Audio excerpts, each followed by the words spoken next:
සියලු දෙනාම සාදරයෙන් පිළිගන්නවා මගේ YouTube channel එකට. ඔන්න ඉතින් අද අරගෙන ආවේ Kaiju number 8 anime එකේ episode 2. එහෙනම් වීඩියෝ එකට like එකක් දාලා ඔයාලගේ යාළුවන්ටත් share කරන්න. වීඩියෝ එක ගැන ඔයාලට හිතෙන දේ අනිවාර්යෙන්ම comment එකක් දාගෙන යන්න. ඔයාලගේ comment වලට reply කරන එක මට මාර සතුටක්. ඒ වගේම වීඩියෝ එකට like එකක් අනිවාර්යෙන්ම දාගෙන යන්න. එතකොට තව කෙනෙක්ට මේ වීඩියෝ එක බලන්න පුළුවන්. එහෙනම් අපි යමු වීඩියෝ එකට.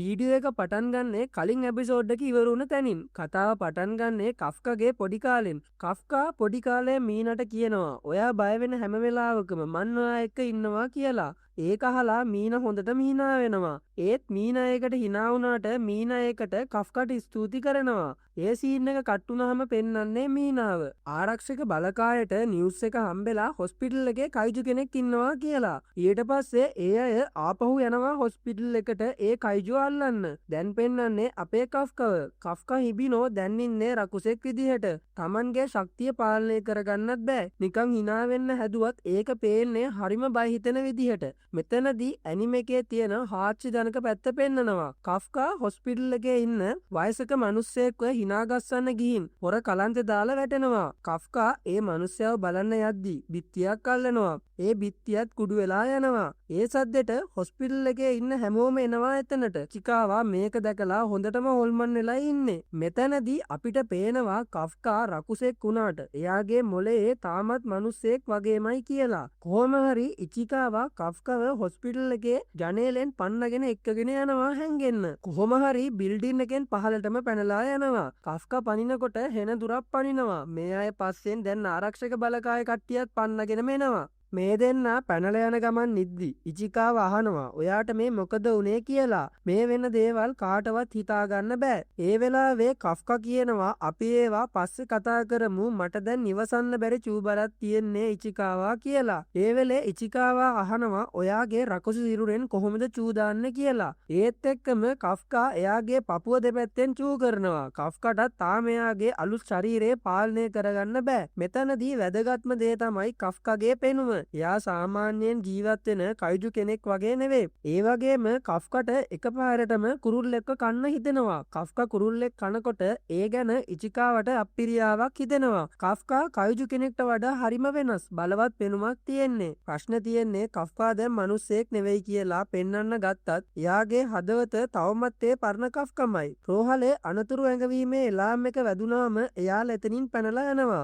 ආරක්ෂක බලකායේ එලාම් සද්දේ මුළු නගරේ පුරාම ඇහෙනවා. මේ දෙන්නා ඒ සද්ද නිසා ඉක්මනින්ම පැනලා යනවා. මේ දෙන්නා පැනලා යනවත් එක්කම එකපාරටම කෆ්කට දැනෙනවා තවත් කයිජු කෙනෙක්ගේ සංවේදනයක්. ඒක කෆ්කා ඉචිකාවට කියනවා. ඒත් එක්කම නගර මැදින් විශාල තව කයිජු කෙනෙක් මතුවෙනවා. ඊට පස්සේ ඒ කයිජු නගරෙට පහර දෙනවා. ඒ හේතුව නිසා මෙයාලට පැනලා යන්න ලේසි වෙනවා. ආරක්ෂක බලකායේ අවධානය අනිත් කයිජු ලෙසට යොමු වෙනවා.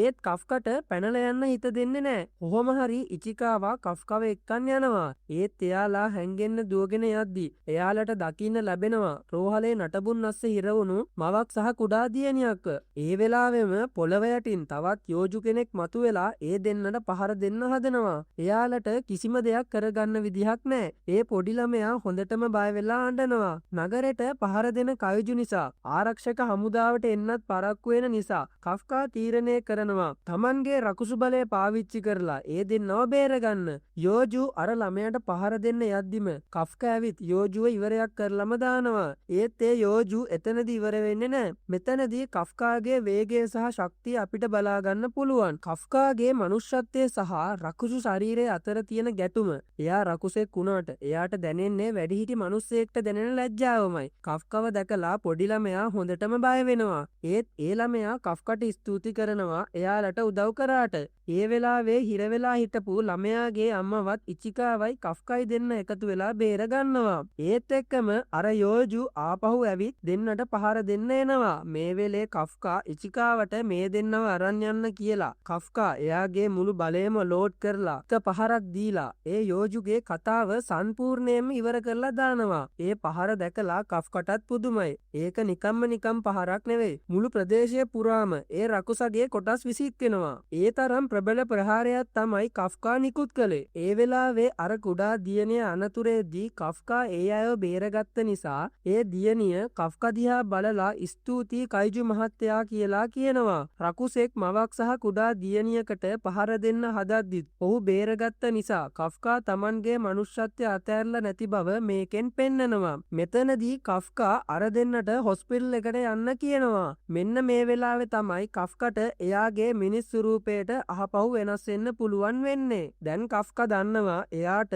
කයිජු ස්වරූපයටත් මිනිස් ස්වරූපයටත් ආපහු මාරු වෙන්න පුළුවන් කියලා. ඊට පස්සේ කෆ්කත් එතනින් පැනලා යනවා. කෆ්කා යෝජුව විනාශ කරපු තැනට ආරක්ෂක බලකාය අය එනවා. ඒ අයට හිතාගන්න බෑ මෙතන වෙලා තියෙන දේ. ඊට පස්සේ මීනා ගිහින් පොඩි ළමයාගෙන් විස්තර අහනවා. එයා අඬනවා. ඒ වෙලේ මීනා කියනවා මම කයිජුලා සේරම ඉවර කරනවා. ඔයා මට ඇත්ත කියන්න කියලා. ඒත් පොඩි ළමයා මීනාගෙන් පොරොන්දුවක් ගන්නවා. ඔයා හොඳ කයිජු මහත්තයාට මොකුත් කරන්න එපා කියලා. ඊට පස්සේ පොඩි ළමයා විස්තරේ කියනවා. මෙතනදී කෆ්කාට මගහැරලා යන්න පුළුවන් වුණත් හැබැයි දැන් කෆ්කා කරපු වැඩේ නිසා අලුත් කයිජු කෙනෙක් මතුවෙලා ඉන්නේ කියලා ආරක්ෂක බලකාය දැනගන්නවා. කෆ්කා තමන්ගේ ශක්තිය පාවිච්චි කරන හැටි ඉගෙන ගන්නවා. ජපානයේ ආරක්ෂක හමුදාව විසින් මේ අලුත් රකුසාට නම්බර් එකක් දෙනවා. මෙතනදී තමා කෆ්කට කයිජු නම්බර් 8 කියන අංකය හම්බෙන්නේ. මෙතනින් පස්සේ මාස 3ක් හොර රහසේම කෆ්කා හැංගෙනවා. මාස 3ක් යනකනුත් මේ කතාව නිවුස් වලට පෙන්නනවා.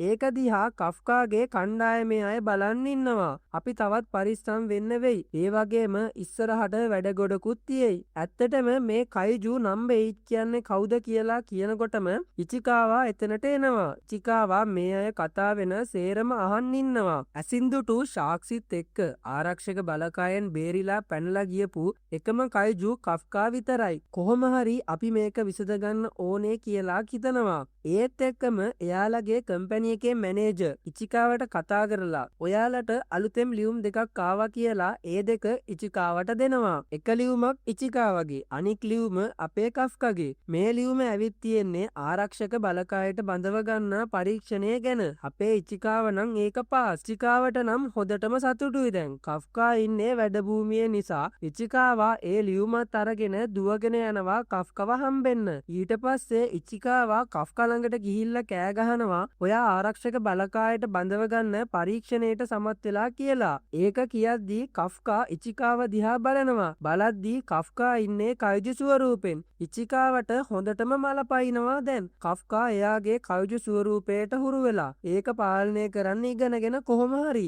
මේ දෙන්න හැමෝම රවට්ටව තමයි බේරිලා ඉන්නේ. ඉචිකාවා කෆ්කට මේ ලියුම දුන්නාම කෆ්කට ගානක් නෑ. කෆ්කා කියනවා කොහොමත් මම දෙවනි වටෙන් පරදිනවා කියලා. ඉචිකාවා කියනවා පරීක්ෂණේ ඔයා කොහොම හරි පාස් වෙන්න ඕනේ කියලා. ඊට පස්සේ කෆ්කා කියනවා මම කොහොම හරි මේක කරනවා. මේක මගේ අවසාන අවස්ථාවයි. ඒ නිසා මම මේක කොහොම හරි කරනවා කියලා බෝතලයක මූඩියක් අරින්නම් කයිජුගේ බලය පාවිච්චි කරනවා. මේකට ඉචිකාවට හොඳටම මල පැනලා එතනින් යන්න යනවා. කොහොම හරි දවස් 10ක් ගෙවිලා යනවා. අද තමයි ලිඛිත පරීක්ෂණය තියෙන්නේ. මේ දෙන්නම ඒකට මුහුණ දෙන්න ටචිකාවා කියන මූලස්ථානයට යනවා. ගිහින් වාහනේ නවත්තලා ඇතුළට යන්න ලෑස්ති වෙලා ඉචිකාවා කියනවා ඔයා ඔයාගේ බලය පාලනය කරගන්න නැත්නම් ඔයාට මෙතනම මැරෙන්නයි වෙන්නේ කියලා. කෆ්කා කියනවා ඔව් ඉතින් ඒක ඇත්ත.